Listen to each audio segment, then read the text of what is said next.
Jairaj, Mr. S.K. Shahi, and other dignitaries of the dais. It would appear that the entire maritime galaxy has descended in the auditorium today.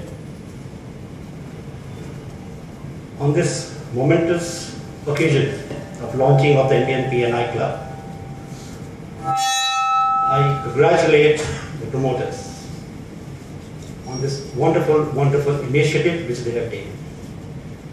This was long overdue, and finally in 2016, on 3rd of February, the foundation has been laid. As you may be aware, the International P&I Club first came into being in 1855. It's a long time ago. Primarily due to certain gaps in the policies, marine hull policies which existed then. To take care of those gaps in the policies, the idea of the P&I Club first came about. The owners got together and formed this club. In 1874, the cargo claims got added to this business. Prior to that, it was only the loss of life and the 1/4 of the collision claim which was included in the P&I.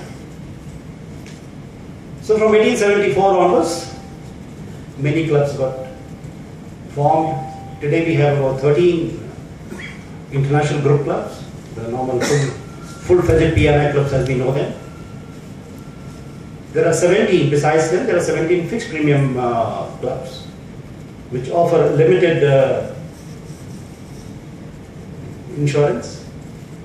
When I say limited, it's quite a bit, but it still calls it limited because when compared to banking clubs. In addition, we have China, which has its own P&I club. Mr. Deepak Shetty, Director General of Shipping, the remaining dignitaries on the dais, captains of the industry, ladies and gentlemen. I'm humbled at being invited to be one of the guests of honor for this very momentous day, which is the formation of the Maritime P&I Association of India. At the outset, I would like to congratulate all the promoters for having taken this wonderful step in making India self-reliant in its P&I needs as well. The unique thing about the association, I stand corrected to say, is that the initiative, the idea, and the implementation has come from mariners themselves. Much like what our company Ocean Sparkle is all about, that we are mariners who started this company, right? And I'm sure with dedication and effort and support of all the maritime fraternity in India, this would truly be a very successful venture. As fleet owner of coastal vessels, we are sure that, as Captain Anand has promised, to say that if the coverage is complete and if all the other risks are covered, just like what we are doing today with international clubs are taken care of, I am quite sure that we would lend our wholehearted support to this institution.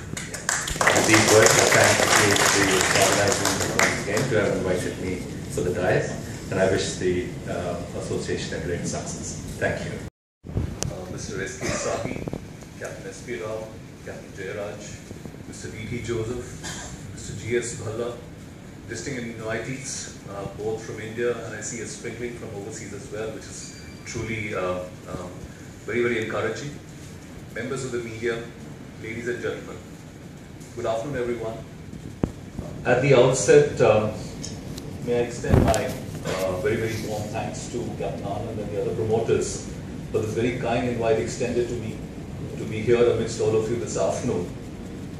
It's indeed a very rare privilege and honor for a very obvious reason that this is history in the making, and to be part of that is truly inspirational, and one is blessed in a sense. I'm also delighted because I see such a distinguished galaxy of stalwarts here.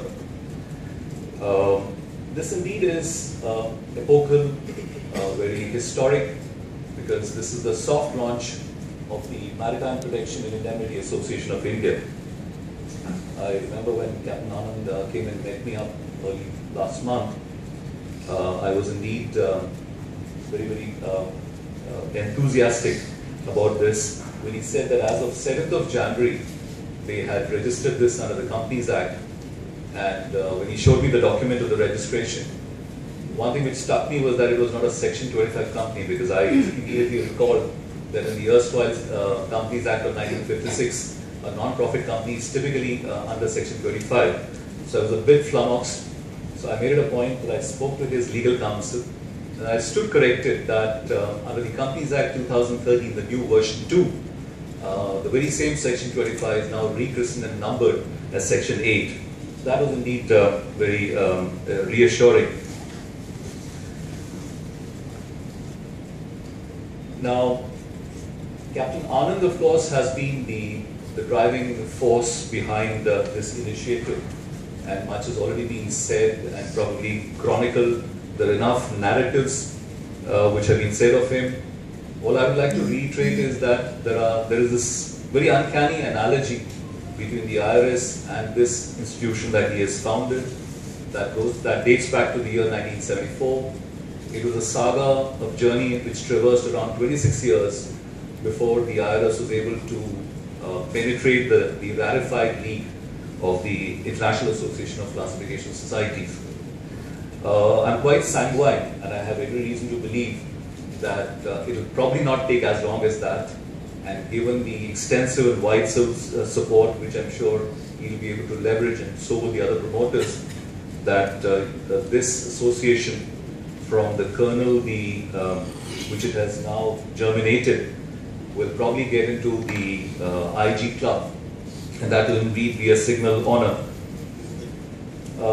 I also noted, and this is something which I shared with Captain Anand even as of yesterday, that in terms of processes and procedures, the approvals of the due diligence approvals of the insurance regulators such as the IRB has been sought, and it's only a matter of time that will probably fall in place. It's also noteworthy that, as Mr. Joseph just mentioned, that a modest beginning is being attempted, and which is how it ought to be, because when you begin a venture which is ambitious but at the same time very challenging and very daunting, it is just as well that you make baby steps to begin with. And to that extent, I must compliment you that this is the way forward, where you seek to cover the coastal ships and ships of the NCB sector. And it is also heartening to note that ab initio, as we speak, you probably already have under your belt about 40 odd ships. Well, that's the way to go, and I'm sure you'll be able to scale up, and with the support which I'm sure you'll all reach out, and for which I would make an earnest appeal to all the stakeholders of the industry, that here is an initiative which conforms to the Honorable Prime Minister's philosophy of Make in India. Well, that is product-oriented primarily. Here is something which is the counterpart of that on the service front. And it is wholly coincidental that this is being embarked upon in the month of February, but just about 2 weeks from now, the Prime Minister will be here in Mumbai to launch the Make in India in a mega scale, and it's just about 2 weeks from now, really. So that's a coincidence which is fairly uncanny. You mentioned that this is a fixed premium venture that you're launching. There is reassurance that is coming, so there is a common pooling to that extent. You'll be leaning on certain international players to begin with. Clearly, the port entry rules would obviously not apply at some point, at this point in time. What is also fascinating is that the 12 board of directors that you have amidst all of you are amongst the shipowning community. You also have a setup of managers who will manage this entire transaction business. You have assured that for some time to come there should be no revision in the premium rates. I think this will be manna to the ears of the industry, if I may say so. All I would like to once again say is that initiatives such as these are extremely rare. We need to welcome them with open arms. I'm sure there are Cassandras, there are skeptics who who will say that how is it that it's possible for an Indian initiative to be successful. I think if we live the Indian dream, and now 67, 68 years after independence, with India maturing not only as a democracy, but as an extremely vibrant economy, I think we bid fair to position ourselves as probably one of the most progressive economies globally. I'm sure there's still a lot of skeptics around, but as I keep saying in multiple fora that India's time has come, and to that extent, the industry's time for this initiative has come. It is often said that come 2030, India will probably be the second largest economy, and in 2050, we'll probably, if all goes well, I don't know how many of us will survive to see that, but that's a prophecy which I think is promising enough. And I think that overall context where India seeks to become a global power and to demonstrate its prowess all around, this is indeed a step in the right direction. May I, on behalf of all of you, once again extend heartiest compliments and many, many congratulations to Captain Anand and his co-promoters. This is a splendid work. We are speaking live and proud, and we wish you Godspeed, and may this initiative gain traction in the days and years to follow. And hopefully, I think this should all go well for your entry sooner than later into the IG Club. Thank you very much.